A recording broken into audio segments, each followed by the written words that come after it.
Hi అండి. సులువుగా ఈజీగా టేస్టీగా గోరుచిక్కుడుకాయ కర్రీ అండి. గోరుచిక్కుడుకాయలు ఒక పావు కేజీ తీసుకొని శుభ్రం చేసి కట్ చేసి పెట్టుకున్నామండి. ఒక టమాటా, ఒక ఉల్లిపాయ, ఒక పచ్చిమిర్చి అండి కట్ చేసి పక్కన పెట్టుకున్నామండి. కుక్కర్లో సింపుల్గా టేస్టీగా ఇప్పుడు తయారు చేసుకుందామండి. ముందుగా ఒక జార్ తీసుకొని ఒక 2 టేబుల్ స్పూన్ల వేయించుకున్న పల్లీలు వేసుకోవాలి. ఇందులోనికి ఒక 6 వెల్లుల్లిపాయలు వేసుకోవాలి. 1 టేబుల్ స్పూన్ కారం, 1/2 టేబుల్ స్పూన్ పసుపు మంచిగా మెత్తగా పొడి చేసుకోవాలి. స్టవ్ వెలిగించుకొని కుక్కర్ పెట్టేసుకోవాలి. ఇందులోనికి 2 టేబుల్ స్పూన్ల ఆయిల్ వేసుకోవాలి. ఆయిల్ వేడెక్కేసింది. ఇందులోనికి 1 టేబుల్ స్పూన్ ఆవాలు, 1 టేబుల్ స్పూన్ జీలకర్ర వేసి వేయించుకోవాలి. ఆవాలు అనేది చిటపట్లాడుతున్నాయి. ఇప్పుడు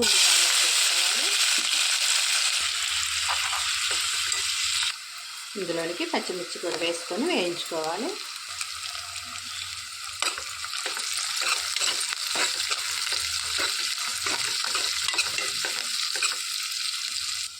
ఒక రెబ్బ కరివేపాకు కూడా వేసుకొని వేయించుకోవాలి.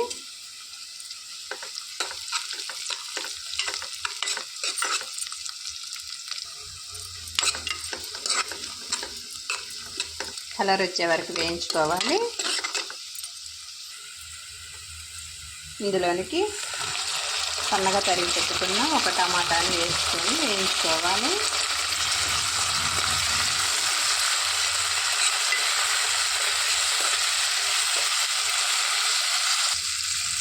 ఇందులోనికి గోరుచిక్కుడుకాయలు వేసేసుకొని వేయించుకోవాలి.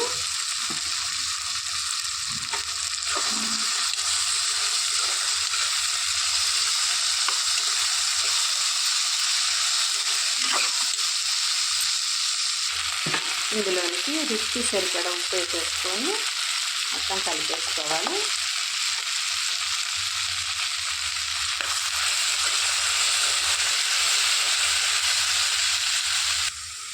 ఇందులోనికి నూరి పెట్టుకున్న పొడిని వేసేసుకోవాలి.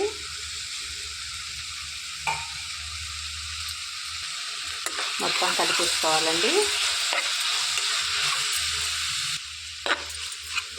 ఈ విధంగా మొత్తం కలిపేసుకోవాలి. ఇందులోనికి 1 స్పూను కొబ్బరి పేస్ట్ వేసుకోవాలండి. కొబ్బరి కలిపి నూరేసుకున్నా కూడా పొడి చేసుకున్నా కూడా బాగుంటుందండి. నా దగ్గర పేస్ట్ ఉంది, పేస్ట్ వేసుకుంటున్నాను. మొత్తం కలిపేసుకోవాలి. మొత్తం కలిపేసుకొని ఒక చిన్న గ్లాసు వాటర్ వేసుకోవాలండి.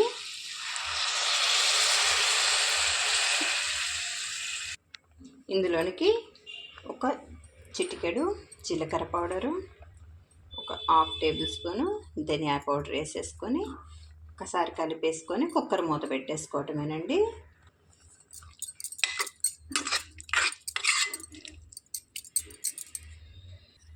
ఒక 3 విజిల్స్ రానిచ్చుకుందాం. మూత తీసి చూసుకుందామండి.